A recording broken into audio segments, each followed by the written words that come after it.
Okay, Noelle, let me do a quick exam, okay? Okay, Noelle, you're fully dilated, so when you feel a contraction, you can go ahead and push.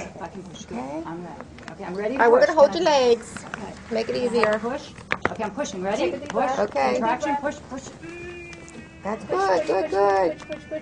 Doing great, Noelle. Bringing the head down nicely. It's not every day you get to see a baby being born, especially if it's a robot baby. Doing great. A lot of pressure. That's it. Oh, Baby's almost out. Yay.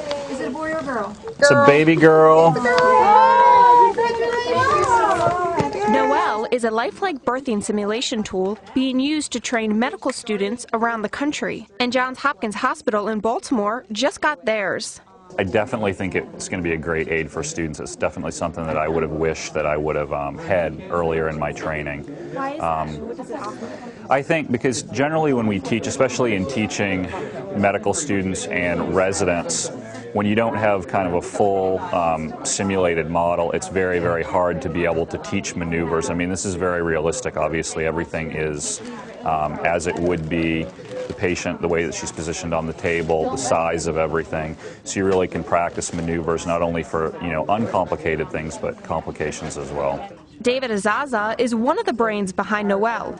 She's been under construction for 2 years and is now being used in real-world settings like this one, which Azaza, along with the Hopkins team, says is necessary because it's better to learn and to make mistakes on a robot instead of a real person. We can use her for medical education, we can use her for residency education, we can use her for new nurses as they come on the team, but most importantly, we can use her as a mechanism to study the team as they work together during a birth process and especially during a high-risk situation, and we can observe communication amongst the team members, and then we can videotape that and play it back and say, well, what did we do well, what could we do better, what did we learn from this situation? She's like a real patient in that she's hooked up to a fetal monitor, so we can monitor what the baby's doing. We have her hooked up to an IV, so we can monitor that. We can actually draw blood from her.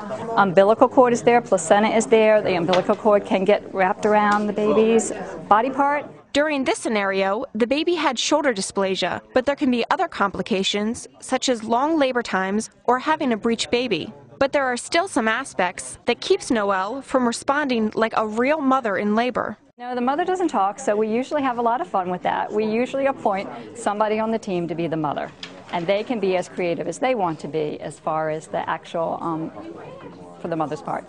And just like there can be complications during the delivery process, there can also be some challenges in recreating a realistic delivery. Then getting into the terminology of a specific thing, it's a little bit complicated. You have to learn like pretty much a new language because the terminology is very specific for OBGYN.